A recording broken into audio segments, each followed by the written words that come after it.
जी हाँ, नमस्कार मित्रों। आज है 18 जुलाई सोमवार, यानी यूपीएससी मेंस एग्जाम को अभी सिर्फ 60 डेज आर लेफ्ट। मुद्दा है वीकली करंट अफेयर्स। मतलब पिछले सोमवार से लेके रविवार तक क्या क्या हुआ। जाने लायक चीज़ों में वाइस प्रेसिडेंट कैंडिडेंसी के लिए नए उम्मीदवार कौन है। प्राइम मिनिस्टर ने रेवड़ी कल्चर, फ्री बाय कल्चर को क्रिटिसाइज किया। राइट टू रिपेयर का कानून बन रहा है। बिल्ड ओन ट्रांसफर मॉडल की बात हो रही है हाईवे डेवलपमेंट के लिए। पॉपुलेशन का रिपोर्ट आया, जेंडर गैप का रिपोर्ट आया। डिजिटल नोमेड को टैक्स फ्री स्टेटस मिलेगा। काटसा में अमेरिका ने भारत को वेवर दे दिया, छूट दे दी। सेरावैक नाम का नया सर्वाइकल कैंसर का वैक्सीन आया है। रोबोफिश जो माइक्रोप्लास्टिक खा जाएगी। So one by one will see this. मित्रों, एक कुछ हफ्ते से मैंने ऐसी वीकली करंट अफेयर्स की फाइल बना के अपलोड करना शुरू किया है। Let me show you a sample.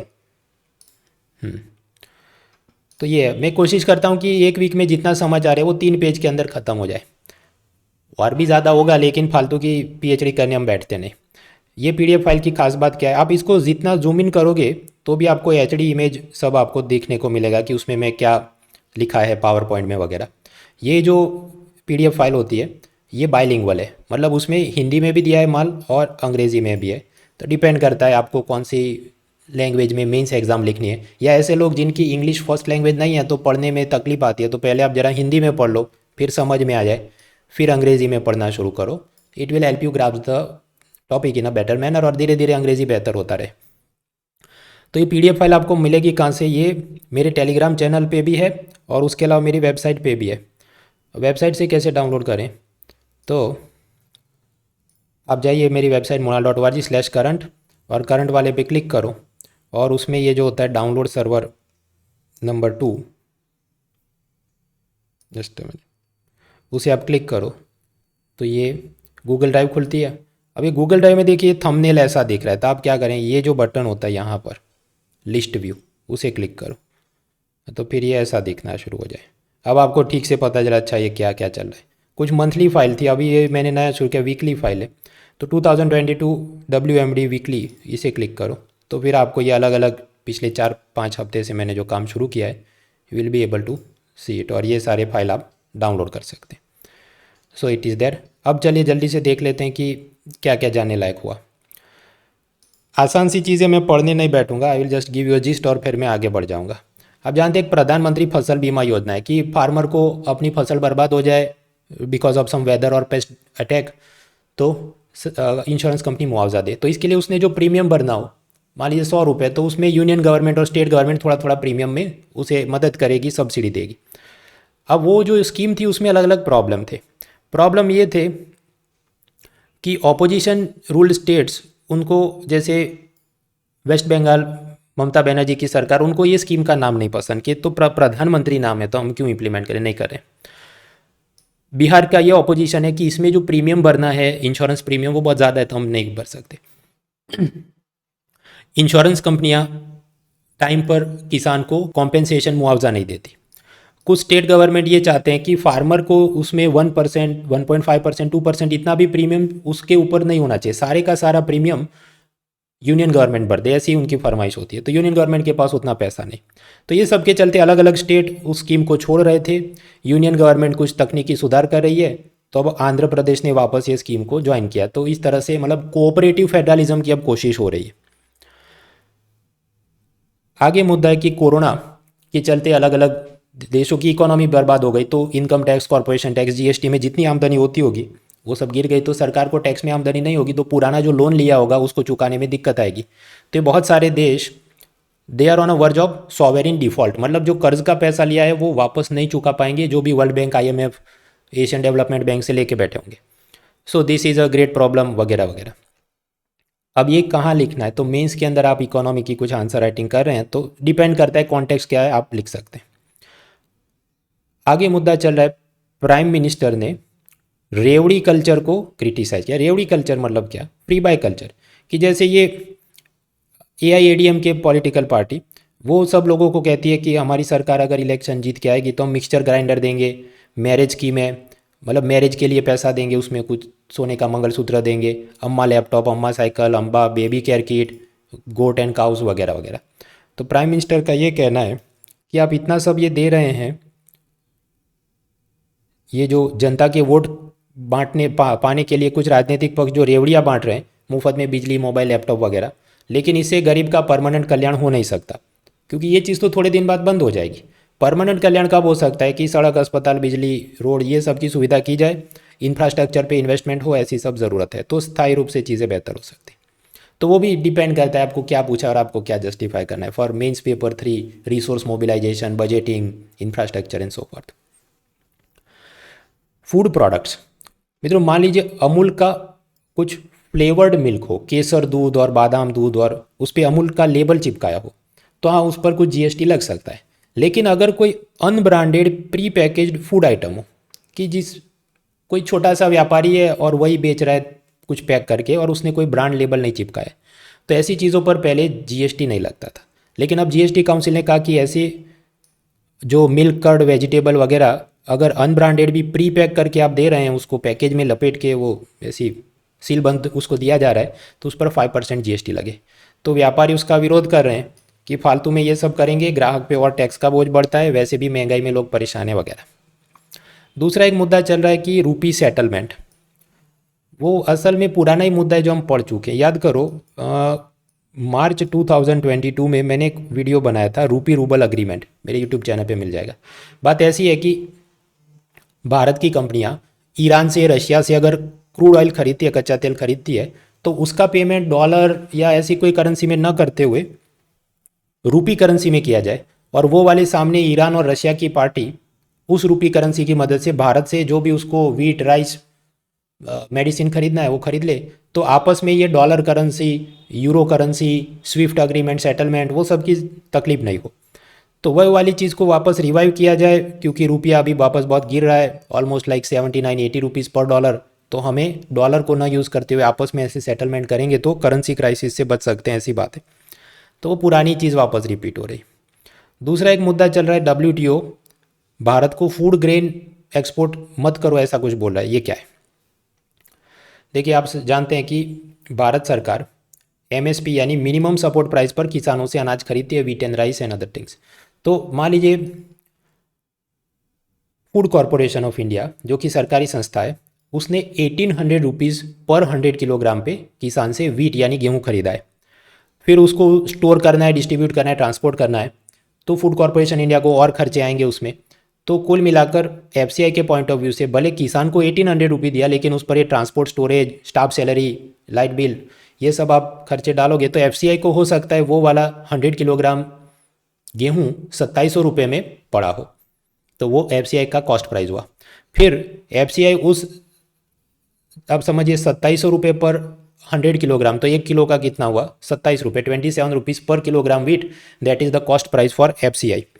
और फिर आप जानते हैं कि नेशनल फूड सिक्योरिटी एक्ट, राष्ट्रीय खाद्य सुरक्षा कानून, उसमें वही वाला अनाज गरीब आदमी को 2 रुपये प्रति किलो में दिया जाएगा। तो FCI ने खरीदा कितना, कॉस्ट प्राइस कितना था? 27 रुपये, और सेल कितने में कर रहा है गरीब को? 2 रुपीज़ में। तो लॉस कितना हुआ? 27 माइनस 2 इक्वल 25 रुपीज़। तो वो जो लॉस हुआ वो कौन भरपाई करेगी? वो सब्सिडी है, सरकार FCI को देगी। तो ऐसा सब्सिडी प्रोग्राम चल रहा था पहले भी, वर्ल्ड ट्रेड ऑर्गेनाइजेशन उसका विरोध करता था, लेकिन भारत ने फिर एक पीस क्लॉज मांगा, शांति प्रस्ताव, और FCI ने हमें छूट दी कि तुम ये कर सकते हो, you may give, continue to give this type of subsidy. लेकिन अब इंडियन गवर्नमेंट चाहती है कि हमने किसानों से बहुत सारा अनाज खरीद लिया है और उतना तो गरीबों को बांटने के अलावा भी बहुत ज़्यादा बच रहा है, so we want to export this wheat and rice. तो अब वर्ल्ड ट्रेड ऑर्गेनाइजेशन को इससे तकलीफ है।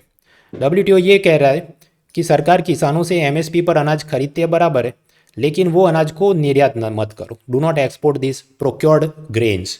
वरना क्या होगा, हमने ये 25-27 रुपये का किलो का गेहूँ हम एक्सपोर्ट करेंगे तो भी विदेशों के लिए तो वो सस्ता ही दिखेगा उन्हें, and then other countries can not compete against India. तो इंटरनेशनल ट्रेड में जो कंपटीशन हो जाए वो एक तरफा हो जाएगा, one sided competition. It will create trade barrier, व्यापार में बाधा हो जाएगी कि दूसरे देश हमसे कम्पीट नहीं कर पाएंगे। और WTO की क्या जिम्मेदारी है? इंटरनेशनल ट्रेड में कंपटीशन बना रहना चाहिए, कोई बैरियर क्रिएट नहीं होना चाहिए। तो भारत सरकार छूट चाहती है कि हमको ये एक्सपोर्ट करने दो। और हम ऐसा क्यों चाहते हैं? क्योंकि हमारी करंट अकाउंट डेफिसिट बढ़े। करंट अकाउंट डेफिसिट कब बढ़ती है? जब आप बहुत ज़्यादा इंपोर्ट करते हैं और सामने आपका एक्सपोर्ट कम है। और आप जानते हैं रशिया यूक्रेन क्राइसिस के चलते फर्टिलाइज़र, क्रूड ऑयल, कोयला, ये सब के धीरे धीरे दाम बढ़ रहे हैं, तो हमारा इंपोर्ट बिल बढ़ रहा है, एक्सपोर्ट उतने हो नहीं रहे, तो हम चाहते हैं एक्सपोर्ट ज़्यादा हो, तो एफसीआई के गोदाम में भी जो अनाज पड़ा है उसको हम एक्सपोर्ट करना चाहते हैं। इसलिए ये सब प्रॉब्लम डब्ल्यूटीओ के साथ चल रहे हैं। वो डिपेंड करता है मेंस में क्या पूछ रहा है, पेपर 2 के अंदर होता है डब्ल्यूटीओ के problems, international agreements and organisation, तो देख लेना। फिर एक मुद्दा चल रहा है राइट टू रिपेयर। मित्रों, यूट्यूब पर ये एक आदमी है ट्रॉनिक्स, या जो भी उसका नाम होगा, वो ये करता है कि बिगड़े हुए मोबाइल, लैपटॉप, ये video game console, play station वगैरह वो खरीदता है। बिगड़ा है तो स्वाभाविक है, $500 का ये होगा प्ले स्टेशन, वो $100 में खरीद के आएगा, और फिर वो कहेगा देखो मैं इसको ऑनलाइन, मैं लाइव वीडियो के अंदर इसको मैं रिपेयर करता हूँ और मैं इसको फिर $200 में सेल करूँगा। तो ऐसा टूटा सामान वो रिपेयर करके सेल करता है, और हर एक वीडियो में उसकी एक कंप्लेन होती है कि he is unable to repair many things, क्योंकि इसका जो स्पेयर पार्ट चाहिए, इसका जो ब्लू प्रिंट होगा, कैसे रिपेयर करना है, उसका मैनुअल होना चाहिए, वो कंपनियां रिलीज़ नहीं करती, क्योंकि वो नहीं चाहते कि थर्ड पार्टी ऐसे एमेच्योर या इंडिविजुअल पर्सन चीज़ों को रिपेयर करे। क्योंकि प्ले स्टेशन कंपनी क्या चाहती होगी कि इसका जिसका भी आदमी है उसका प्ले स्टेशन बिगड़े तो हमारे पास रिपेयर करने आए और हम मुँह फाड़ के उससे पैसा मांगे, और एंड सो फॉर्थ। या फिर कि हम कहें ये तो रिपेयर ही नहीं हो सकता, और फिर उसको कहें कि तुम इसको एक्सचेंज में दे दो और हम तुमको नया मेगा वाला प्ले स्टेशन 5 दे देंगे वगैरह। तो इससे क्या हो रहा है, इलेक्ट्रॉनिक वेस्ट बढ़ रहा है, कस्टमर की चॉइस कम हो रही है वगैरह वगैरह। एप्पल के अंदर भी जो भी फ़ोन लैपटॉप होते हैं आप जानते हैं, उसको हम खोल के रिपेयर करना लगभग नामुमकिन है। अब इसके खिलाफ अमेरिका, यूरोप, कनाडा वगैरह में कानून बन रहे हैं जिसको कहते हैं right to repair. Right to repair ऐसा होता है कि सब कंपनियों ने अपने स्पेयर पार्ट, वारंटी, उसके रिपेयर मैनुअल पब्लिक का डोमेन में डालने होंगे, और मान लीजिए कि कोई प्रोडक्ट है उस पर 3 साल की वारंटी दी हो, तो उसके बाद भी 10 साल तक उसके स्पेयर पार्ट मिलते रहेंगे, ऐसा कंपनी ने कमिट करना होगा, ताकि ऐसे जो एमएच और इंडिविजुअल पर्सन है जो खुद से रिपेयर करते हैं, ऐसा छोटा मोटा रिपेयर गैराज चलाते हैं, उसको मदद मिले। तो दूसरे देशों में तो है, भारत सरकार भी चाहती है हम भी ऐसा करें, तो इससे फ़ायदा क्या होगा, कस्टमर की सुकून बढ़ेगी, इलेक्ट्रॉनिक वेस्ट कम होगा, सर्कुलर इकोनॉमी डेवलप होगी, इसमें भी जॉब्स क्रिएट होंगे, एनवायरनमेंट, क्लाइमेट चेंज, बहुत सारी चीज़ें आप ऐड कर सकते हैं। तो डिपेंड करता है क्या पूछा और आपको क्या लिखना है। आगे मुद्दा चल रहा है इंफ्रास्ट्रक्चर में। National highway authority of India NHAI, जो कि एक स्टैट्यूटरी बॉडी है, वो कह रही है कि हम लोग हाईवे डेवलप करेंगे यूजिंग बिल्ड ऑपरेट ट्रांसफ़र, यानी कि बीओटी मॉडल। अब ये बीओटी मॉडल कहना क्या चाहता है, सपोज सरकार को एक हाईवे बनाना है जिसके लिए 100 करोड़ रुपए चाहिए, लेकिन सरकार के पास टैक्स में अभी कलेक्शन कम हो रहा है, खासकर कोरोना के बाद, ये इनकम टैक्स, कॉर्पोरेशन, जीएसटी सब में। तो सरकार ये कहेगी कि चलो एक कंपनी बनाते हैं 10 करोड़ रुपए में, एक कंपनी बनाते हैं जिसको हम कहेंगे स्पेशल पर्पज़ व्हीकल कंपनी, कि ये जो भी मुंबई पुणे हाईवे की special purpose vehicle company 10 crore रुपए की, और उसमें गवर्नमेंट 26% कंट्रीब्यूट करे और बाकी के 74% कोई प्राइवेट पार्टी जैसे जीएमआर ग्रुप, अदानी, अंबानी, टाटा कोई कंट्रीब्यूट करे। तो दोनों ने कंट्रीब्यूट पैसा किया, और कितने रुपए की कंपनी बनाई है, 10 करोड़ की। तो शेयर कैपिटल है 10 करोड़, और हाईवे हमको बनाना है 100 करोड़ का, तो अब क्या करना होगा, 90 करोड़ रुपए अभी भी कम पड़ रहे हैं, तो उसके वास्ते बाजार में वो अपने बॉन्ड इशू करेंगे, Asian development bank, world bank, कहीं से लोन में पैसा लेके आएंगे, 90 crore they will mobilise and then they will complete the project. अब ये 90 करोड़ कौन मोबिलाइज करे, तो ये जो जीएमआर होगा, अदानी, अंबानी, ये सब ग्रुप वाले जो होंगे, जो इस स्पेशल पर्पज़ व्हीकल कंपनी के अंदर वो उनकी सिग्निफिकेंट शेयर होल्डिंग है, वो मार्केट में ये सब खेल करके 90 करोड़ लाएंगे और प्रोजेक्ट कंप्लीट करेंगे। उसके बाद अब उसने प्रोजेक्ट कंप्लीट किया तो धर्मशाला नहीं चली, उसको प्रॉफिट कमाना है। तो अल्टीमेटली ये जो हमने बनाया highway using build operate transfer model, उसमें क्या होगा, स्टेज 1 में बिल्ड कर दिया, सपोज ये जीएमआर ग्रुप के मालिक हो तो उन्होंने बिल्ड किया, फिर वो उसको ऑपरेट करेंगे। ऑपरेट करना मतलब रिपेयर, मेंटेनेंस, रख रखाव, उसकी जो काम करना वो देखेगा। ऐसा करते करते वो तब तक करेगा जब तक उसका कॉस्ट और उसको उसके ऊपर जो प्रॉफिट चाहे 15, 20, 25%, वो दोनों चीज़ रिकवर नहीं हो जाती, तब तक वो इस पूरे रोड का बिल्डिंग, ऑपरेशन, मेंटेनेंस करेगा। और जब उसका इन्वेस्टमेंट और उसके ऊपर प्रॉफिट रिकवर हो गया तो ये वाला हाईवे की ओनरशिप वो वापस गवर्नमेंट को ट्रांसफ़र कर देगा, फिर सरकार अपने लोगों को उस हाईवे का संचालन के लिए बिठाएगी। तो ये वाली मॉडल को हम कहते हैं बिल्ड ऑपरेट ट्रांसफ़र, कि जिसमें इस इंफ्रास्ट्रक्चर का ओनर कौन होगा, डेली कौन बैठेगा ऑफिस में, तो जब है प्राइवेट पार्टी है GMR group. Building, operation, maintenance कौन करेगा, private party GMR group. User free मतलब जनता से टोल कौन वसूलेगा, हाईवे आप इस्तेमाल करते हैं, तो ये प्राइवेट पार्टी, तो उससे हम तब कहते हैं बीओटी टोल मॉडल है। मान लीजिए सरकार खुद से बजट में से उसको पैसा दे दे और बोले जनता से मत लो तुम, तो बीओटी एन्युइटी मॉडल, लेकिन ऐसा सब डिफरेंस कुछ काम का नहीं। जाने लायक चीज़ क्या है, ऐसा बीओटी मॉडल से हाईवे बनाने की बात चल रही है। तो इससे फ़ायदा क्या होगा, वही कि जो सरकार को पैसे नहीं है अभी, तो कम पैसों में भी वो बड़े बड़े इंफ्रास्ट्रक्चर प्रोजेक्ट कंप्लीट कर सके, सो दैट विल हेल्प। फिर आप और भी मुद्दे जोड़ सकते हैं कि कंपेयर टू रेवड़ी कल्चर या फ्री बाय कल्चर, अगर ऐसा करेंगे तो फ़ायदा होगा। दूसरा कि बाकी सब देशों में हमने अभी देखा कि कैसे कर्जे की बहुत ज़्यादा तकलीफ है, तो गवर्नमेंट खुद से अगर मार्केट से पैसा उठाएगी, लोन में लेगी, तो रीपे करना बहुत मुश्किल हो जाएगा। So for this purpose public private partnership is very beneficial. तो ये हमने देखा इंफ्रास्ट्रक्चर। फिर बेटी बचाओ बेटी पढ़ाओ, ये क्यों लॉन्च किया गया था। चाइल्ड सेक्स रेशियो, मतलब वो जो भी 0 to 5 या 0 to 6 एज ग्रुप के अंदर 1000 लड़के हैं तो सामने लड़कियां कितनी हैं, तो 2001 के अंदर थी 927, जो 2011 के सेंसस में कम होके हो गई 919। यानी बहुत सारी बेटियों का भ्रूण हत्या हो रही है, फीमेल इन्फेंटिसाइड हो रहा है। तो ये सबको रोका जाए उस वास्ते ये वीमेन चाइल्ड डेवलपमेंट मिनिस्ट्री ने लॉन्च किया, साथ ही साथ health ministry, HRD, education ministry, वो सब मदद करते हैं। तो वो वाली स्कीम पहले सिलेक्टेड जो भी ऐसे डिस्ट्रिक्ट की जहाँ लड़कियों की संख्या बहुत कम हो गई थी उन पे ही था, जो भी 100 डिस्ट्रिक्ट होंगे या 125 डिस्ट्रिक्ट होंगे। अब सरकार ने तय किया है कि सारे डिस्ट्रिक्ट जितने भी भारत में 500, 600, 700 डिस्ट्रिक्ट है, सभी डिस्ट्रिक्ट के अंदर ये स्कीम को इम्प्लीमेंट किया जाएगा। हालांकि ये योजना के बारे में क्रिटिसिज्म चलता है। पार्लियामेंट ने पाया कि 80% रकम तो केवल मार्केटिंग में ही उड़ा दी गई है, मतलब कि बेटी को बचाओ बेटी पढ़ाओ, ऐसा एडवर्टाइजमेंट चला जाए। तो क्या सिर्फ एडवर्टाइजमेंट चलाने से लोगों को सपना आ जाएगा कि हाँ बच्चियों को पैदा होने दो। नहीं, वो बच्चियाँ जो पैदा हो तो उसका हेल्थ, एजुकेशन, सेफ्टी, वो सब के लिए सफिशेंट माहौल होना चाहिए, तभी किसी को कि हाँ मैं मुझे बेटी होगी तो मुझे कोई चिंता नहीं है। तो वो सब नहीं हो रहा है, that is the problem with the scheme.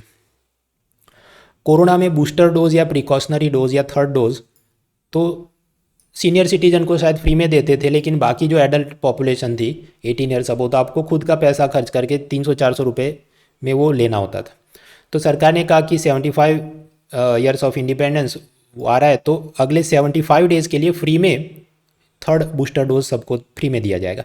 तो आप भी इसका इस्तेमाल कीजिए और इसे लीजिए, खासकर जो कॉम्पिटिटिव एग्ज़ाम की तैयारी करें, क्योंकि मेंस अभी 2 महीने बाद हैं। और कोरोना को लाइटली मत लो, ये मैं देख रहा हूँ कई सारे लोगों को वापस हो रहा है। आप अगर एग्ज़ाम के लिए 15 दिन नहीं पढ़ पाए तो सोचो गोल्डन अपॉर्चुनिटी चली जाएगी। So please take the vaccine, मैंने भी ले ली। तो उसके बाद चल रहा है national institutional ranking framework NIRF, वो एजुकेशन मिनिस्ट्री कौन सा बेस्ट कॉलेज है उसका सब बनाता है। आपकी तसल्ली के लिए रैंकिंग दिया, otherwise don't waste so much time. उसमें कुछ IAS एग्ज़ाम में कम पूछते हैं, engineering service exam, UGC net exam, CDS exam, ऐसी सब परीक्षाओं में पूछते हैं, तो याद रखना है। ओके, रैंक 1 IIT मद्रास को, रैंक 2 IISc बेंगलोर को, रैंक 3 वगैरह वगैरह। So that is done.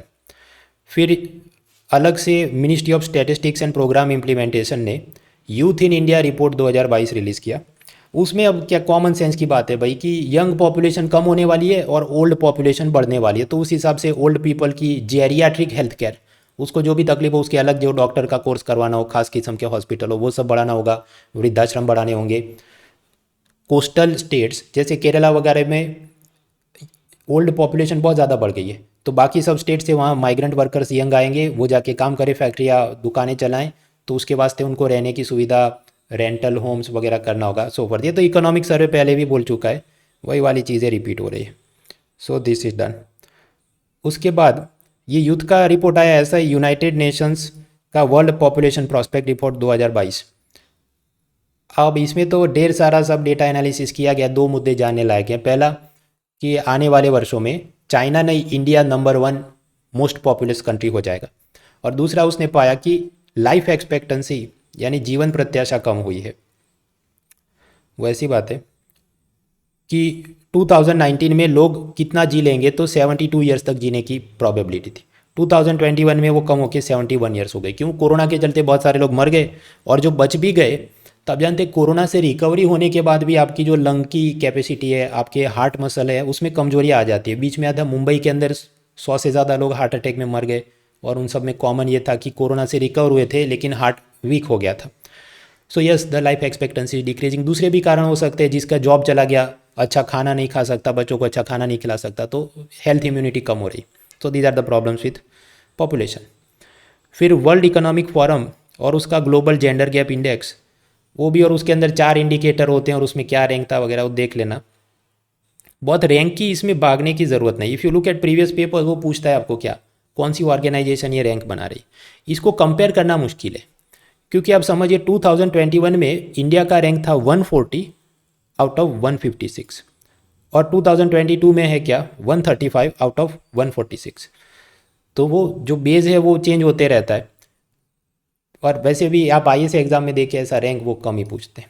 सो बाकी euro achieved parity with US dollar, मतलब $1 के सामने रुपये का भाव क्या है, भारतीय रुपये का 75 रुपीज़ 79 रुपीज़। लेकिन $1 के सामने 1 यूरो का भाव कितना है, पहले होगा कुछ 1.6 1.7, अभी सिर्फ 1:1 हो गया।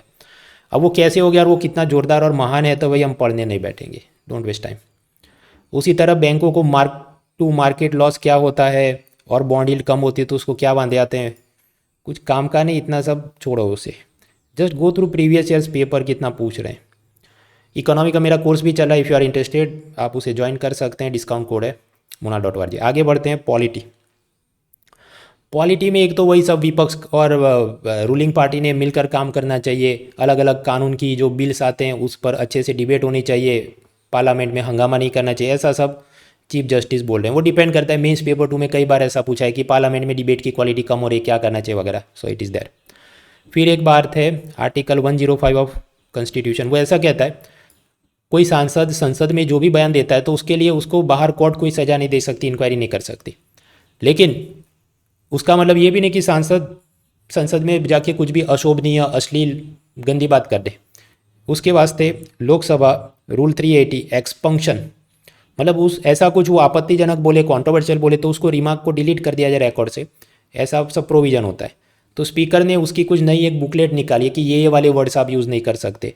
तो सब ऑपोजिशन पार्टी को नाराज़गी है कि हम ये सब हमारी फ्रीडम ऑफ स्पीच को हर्ट कर रहा है। प्रेसिडेंशियल कैंडिडेट्स अनाउंस हो चुके हैं, वो हम आगे पढ़ चुके हैं। अभी वाइस प्रेसिडेंट के भी कैंडिडेट अनाउंस हो चुके हैं। बीजेपी की तरफ से वेस्ट बंगाल के governor Jagdeep Dhankhar, he will be the vice presidential candidate. अब फिर वो उनका इलेक्शन कैसे होता है, उसके पावर क्या है, वो सब दिया होगा लक्ष्मीकांत वगैरह में, आप देख लो। हम इधर पूरी एक्सप्लेन सीरीज वापस पढ़ने नहीं बैठेंगे। सेक्युलरिज्म, नेशनल एजुकेशन पॉलिसी, उसमें सब आप जानते हैं बात क्या है कि पढ़ाई लिखाई हो, बच्चों पर सिलेबस का बोझ कम हो वगैरह। लेकिन उसमें ऐसी बात नहीं कि धार्मिक शिक्षण देना चाहिए। हालांकि गुजरात एजुकेशन डिपार्टमेंट ने ऐसा कंपलसरी किया है कि गीता कंपलसरीली क्लास 6 to 12 में बच्चों को पढ़ानी होगी। तो उसके खिलाफ मुस्लिम संगठन वो हाईकोर्ट में गए हैं कि ये तो सेक्युलरिज्म के खिलाफ है, नेशनल एजुकेशन पॉलिसी के खिलाफ है, क्योंकि वहाँ पर रिलीजियस एजुकेशन देने की बात नहीं है। फिर अंडर ट्रायल्स, मतलब जो जेल में गया लेकिन उसका अभी अपराध साबित नहीं हुआ वगैरह, तो ऐसी जेल भरी जा रही है और सुप्रीम कोर्ट ने कहा कि बेल दिया जाए वगैरह, ये सब आसाने पढ़ के ख़त्म करो। डिजिटल नोमैड क्या है, जो वर्क फ्रॉम होम करता है, लेकिन ऐसा कि वो घूमते घूमते वर्क फ्रॉम होम करता है, कि आज वो इंडोनेशिया में, कल मलेशिया में, परसों थाईलैंड में चला गया। तो ऐसे जो नोमैड मतलब बंजारे, उनको इंडोनेशिया चाहता है हम आप हमारे देश में रहो, हम आप पर कोई इनकम टैक्स नहीं लगाएंगे, बशर्ते है कि आप जो कमा रहे पैसा वो विदेश का होना चाहिए। तो ऐसा बोल के वो सब डिजिटल नोमैड्स मेरे कंट्री में रहे, ऐसी वो कोशिश कर रहे हैं। इससे इंडोनेशिया को क्या फ़ायदा होगा।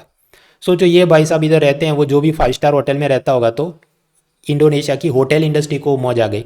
और ये जितना भी उसने लैपटॉप खरीदा या जो भी लोकल चीज़ें खरीदता है, तो उससे भी इंडोनेशिया को इनडायरेक्ट टैक्स कलेक्शन में फ़ायदा होगा। तो भले आपको इनकम टैक्स नहीं मिल रहा है, लेकिन बाकी तरह से स्टेट जो पर्टिकुलर कंट्री है उसको फ़ायदा हो रहा है। और ऐसे लोग जो भी अपनी सर्विसेज एक्सपोर्ट कर रहे हैं और सामने जो करेंसी अपने देश में आ रही है, तो डॉलर का एक्यूमुलेशन हो रहा है, फॉरेक्स रिजर्व बिल्डअप हो रहा है, तो ये डिजिटल नोमैड वाली चीज़ हो रही है। तो भारत में भी ऐसा कुछ सोचना चाहिए वगैरह। फिर कंपेयरिंग कॉन्स्टिट्यूशन में श्रीलंका का कॉन्स्टिट्यूशन और उसमें प्रेसिडेंट हट जाए तो फिर कुछ दिन के लिए प्राइम मिनिस्टर प्रेसिडेंट बन जाता है, वो सब टाइम हो तो देख लेना। मित्रों ऐसे सब करंट अफेयर्स की हर सोमवार को रात 8 बजे मृणाल्स मंडे टेस्ट सीरीज़ होती है, आप भी उसमें पार्टिसिपेट करें। आज रात भी है, 20 क्वेश्चन होते हैं फॉर प्रैक्टिस पर्पस, और हमने ये जो पढ़ा होता है उसमें एक क्वेश्चन। फिर एक काटसा एक्ट। काटसा एक्ट क्या है, अगर कोई देश रशिया से मिलिट्री का सामान खरीदता है तो अमेरिकी सरकार उस देश पर सैंक्शन लगाती है, प्रतिबंध, कि तुम हमारे यहाँ एक्सपोर्ट नहीं कर सकते, या जो तुम्हारी बैंक है उसकी यहाँ पर अगर ब्रांच होगी अमेरिका में तो हम उसको सीज कर देंगे, तुम्हारे जो भी बड़े बड़े ऑफिसर्स हैं, मिनिस्टर हैं, उनके अगर अमेरिका में बैंक अकाउंट होंगे हम उसको फ्रीज कर देंगे वगैरह। उसको बोलते हैं सैंक्शन लगाना, प्रतिबंध लगाना। तो वो तो उन्होंने किया है, लेकिन भारत सरकार रशिया से S-400 anti missile defence system खरीद रही है। लेकिन इंडिया पर ऐसी पाबंदी लगेगी तो दोनों देश के बीच रिश्ते खराब हो जाएंगे। तो अमेरिकन लोकसभा, मतलब हाउस ऑफ रिप्रेजेंटेटिव, उन्होंने कानून में अमेंडमेंट, संशोधन कर दिया कि इंडिया को इसमें एग्जेम्पशन देते, तुमको रशिया से खरीदना है तो छूट है। ऐसा वो क्यों कर रहे हैं? एक, क्योंकि इंडिया उनका दोस्त बना रहे हैं अमेरिका का, और दूसरा कि इंडिया ये मिसाइल सिस्टम खरीद रहा है तो चाइना के खिलाफ इस्तेमाल कर सकता है, तो दुश्मन का दुश्मन दोस्त, वो वाली लॉजिक होगी। I2U2 समिट, वो इंडिया, इजराइल, UAE और यूनाइटेड स्टेट्स, उनकी वर्चुअल समिट हुई और उसमें सब चिकनी चुपड़ी बातें। साइंस टेक्नोलॉजी में सर्वाइकल कैंसर, जो कि ये गर्भाशय के साथ जुड़ा है, और वो किस वायरस से होता है याद रखना है, ह्यूमन पैपिलोमा वायरस। वैसे इसकी अर्ली अगर स्क्रीनिंग किया जाए, ट्रीटमेंट किया जाए तो महिला के बचने के चांस ज़्यादा है, लेकिन वो होता नहीं, इसलिए करीब बहुत सारी महिलाएं उसमें मर जाती हैं। इसके फॉरेन से हम लोग वैक्सीन इंपोर्ट तो कर सकते हैं, लेकिन वो बहुत महंगे होते हैं, 6-6 हज़ार रुपये के। तो भारत की सीरम इंस्टीट्यूट ऑफ इंडिया ने स्वदेशी वैक्सीन बनाई है जिसका नाम है Cervavac, and we hope that it will be much cheaper compare to foreign vaccines. हाँ, तो याद रखना है, इंडिया की इंडिजिनसली डेवलप वैक्सीन सर्वावैक। इसके अलावा याद करो, एनिमल को देने के लिए कोरोना की नई वैक्सीन बनी, उसका नाम क्या था मुझे याद नहीं आ रहा है, लेकिन आपको वो सब तैयार करना है MCQ के लिए। फिर ये जेम्स वेब टेलीस्कोप, जिसने ब्रह्मांड में दूर दूर जो भी गैलेक्सी होगी उसके बहुत सारे फोटो भेजे हैं, और वो सब चर्चा में। But I would not lose sleep over it beyond a point, क्योंकि बहुत टेक्निकल जटिल चीज़ें, SMS 0 से 3 और उसका ये फला टीम का पढ़ तो सकते हैं, पर कितना याद रहेगा, कितना समझ में आएगा, और कितना रियल एग्जाम में पूछेंगे। So I am not spending too much time on that. फिर बात चल रही है एनवायरनमेंट पॉल्यूशन।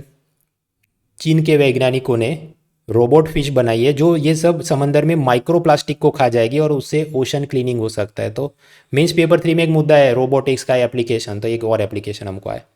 फिर सरकार ने ये फॉरेस्ट कंजर्वेशन रूल 2022 में कुछ नया अनाउंस किया। ये मैं पढ़ने नहीं बैठूंगा, बिना पढ़े मैं हवा में तुक्का मार रहा हूँ। उसमें बात क्या होगी कि ये जो भी हाईवे प्रोजेक्ट, फैक्ट्री प्रोजेक्ट, वो सब है, उसको जल्दी जल्दी परमिशन मिल जाए, ग्राम सभा का NOC, नो ऑब्जेक्शन सर्टिफिकेट लेना नहीं पड़े, अलग से कमेटी बने, वो जल्दी जल्दी सब डेवलप करवा दे। ऐसा सब उसमें मुद्दा होगा और उसकी सब आलोचना। अब उसके लंबे लंबे कॉलम चलते हैं, अपन जिस्ट निकालोगे तो यही होगा जो मैंने आपको तुक्के से बताया। सब कुछ पढ़ने बैठ तो सकते हैं अपन भाई, 60 डेज टू मेंस, आने वाली प्रीलिम्स के लिए हार्डली 11 मंथ्स आर लेफ्ट, तो कितना लेके बैठोगे? तो स्मार्ट वर्क करो, आगे बढ़ो। हिस्ट्री कल्चर में ये प्राइम मिनिस्टर मोदी ने जो अपना ऑफिशियल एम्ब्लेम है उसका ये बड़ी सी वो प्रतिमा, और वो पार्लियामेंट के ऊपर रखी जाएगी, ऐसा प्रोजेक्ट है, उसको उसका अनवेलिंग किया। और इसे किसने डिज़ाइन किया? तो जवाब है बिमल पटेल ने।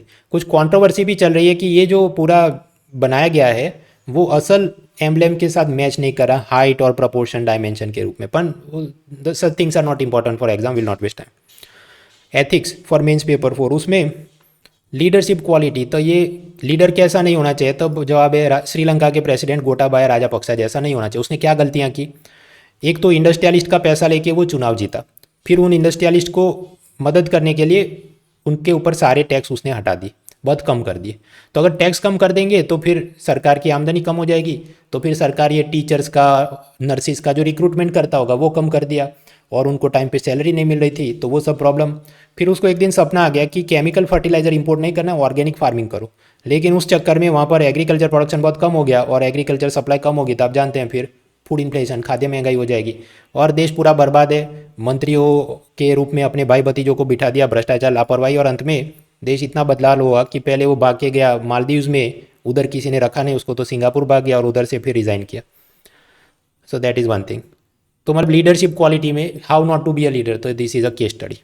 दूसरा ethics, leadership and communication skill में एक और चीज़, एक अच्छा लीडर है उसने, he must be very careful in his choice of words. Social media में वो क्या बोल रहा है, उससे लोगों पर क्या असर होगा, कौन नाराज़ होगा, उसका सब ध्यान रखना चाहिए। लेकिन ये TMC सांसद महुआ मोइत्रा वो अपने कंट्रोवर्शियल ट्वीट के लिए बार बार खबरों में आती है। पहले कुछ ऐसा किया था कि कुछ काली माता का आपत्तिजनक पोस्टर था, वो किसी फिल्म मेकर ने रिलीज़ किया तो इसने उसको सपोर्ट किया। फिर अब उसने एक नया कुछ सार्केस्टिक ट्वीट लिखा कि आप देखो वो पार्लियामेंट के अंदर अनपार्लियामेंट्री लैंग्वेज मत यूज़ करो, ऐसा सब बुकलेट जो बनाई स्पीकर ने उसके खिलाफ वो सार्केज़म कर रही है, कटाक्ष कर रही है कि अच्छा ठीक है तो अब से हम लोग पार्लियामेंट में सेक्सुअल हरेसमेंट वर्ड यूज़ नहीं करेंगे, हम लोग सेक्सुअल हरेसमेंट की जगह शब्द यूज़ करेंगे मिस्टर गोगोई। तो उसके चलते जो गोगोई कम्युनिटी है उन्होंने उसके खिलाफ एफआईआर फाइल की कि आप ये हमें ऐसा क्यों बदनाम करें। फिर कुछ और एथिक्स में मित्रों, ये अभी कैमरा बंद हो गया, उसमें प्रॉब्लम मैंने आपको पहले भी बताई, ये गर्म हो जाता है और अब इसको मैं वापस बंद करके वापस शुरू करूँ इट विल क्रिएट, उसमें टाइम वेस्ट होगा। तो समझ लो कि मैं हूँ, मेरी आवाज़ है और आप टॉपिक को ख़त्म करते हैं। ये जो उबर कैब कंपनी है वो कैसे अपने पैसों की मदद से सब जगह पर बदमाशियां कर रही है कि जैसे दिल्ली में बेंगलुरु में जो रेप हुए उसके बाद पुलिस ने उनको डेटा मांगा तो टाइम पर उन्होंने डेटा नहीं दिया। वो टैक्सी के अंदर पैनिक बटन इंस्टॉल करना चाहिए ताकि महिला अगर बदमाश हो टैक्सी ड्राइवर वो बंद करके भाग सके, लेकिन वो ऐसा बटन इंस्टॉल नहीं कर रहे या बटन काम नहीं करता। वो सब मिनिस्टर को, लॉबिस्ट को, न्यूज़पेपर वालों को पैसा खिलाते हैं ताकि ये सब चीज़ों को दबाया जा सके। और ड्राइवर को जो सोशल सिक्योरिटी मिलनी चाहिए, मतलब इंश्योरेंस, पेंशन, वो सब नहीं मिले उसके लिए वो मिनिस्टर को पैसा खिला के कि तुम ऐसा कानून पास होने मत दो। ऐसा अलग अलग देशों में वो कर रहा है, उसका सब भ्रष्टाचार और गलत काम बाहर आए हैं। ऐसा सब इन्वेस्टिगेटिव जर्नलिस्ट ने अमेरिका, यूरोप, भारत में सब रिलीज़ किया। फिर कॉर्पोरेट में और भी चल रहा है, geography places in news, person in news award वगैरह दिए हैं। उसके अलावा कुछ न्यूज़पेपर कॉलम जो पढ़ने लायक थे तो आप पढ़ सकते हैं, मैंने इधर लिंक उनके डाले हैं, सो इट इज़ देयर। और क्या क्या कार्यक्रम चल रहे हैं, डाउट दरबार, मतलब आप कोई भी दूसरे कोचिंग क्लास में हैं, आपको कुछ पढ़ा और आपको नहीं समझ में आ रहा है अल नीनो क्या है या एक मिनिस्टर और एमएलए के बीच क्या डिफरेंस होता है, तो आप बेझिझक आके अनअकैडमी में पूछ सकते हैं। फ्री लेक्चर सीरीज चलती है, लाइव क्लासेस होते हैं, मतलब आप उसमें पूछो और टीचर आपको जवाब देगा। उस चीज़ को कहते हैं डाउट दरबार, उसका ये लिंक है unacademy.com/डाउट दरबार, उसको आप ज्वाइन कर सकते हैं। उसके अलावा हर रविवार कॉम्बैट होता है जिसके अंदर आप को सब स्कॉलरशिप मिले और बहुत सारे टॉपर्स भी इस चीज़ को इस्तेमाल करते थे। 50 क्वेश्चन की क्विज़ होती है, 60 मिनट टाइम लिमिट होती है, so you can participate in that. और उसके अलावा मृणाल्स मंडे, वो भी करंट अफेयर्स की टेस्ट आज रात को है, you can participate in that. ये सभी चीज़ों के लिंक डिस्क्रिप्शन में दिए हैं, अनलॉक कोड यूज़ करें munal.org। So see you next time, bye bye.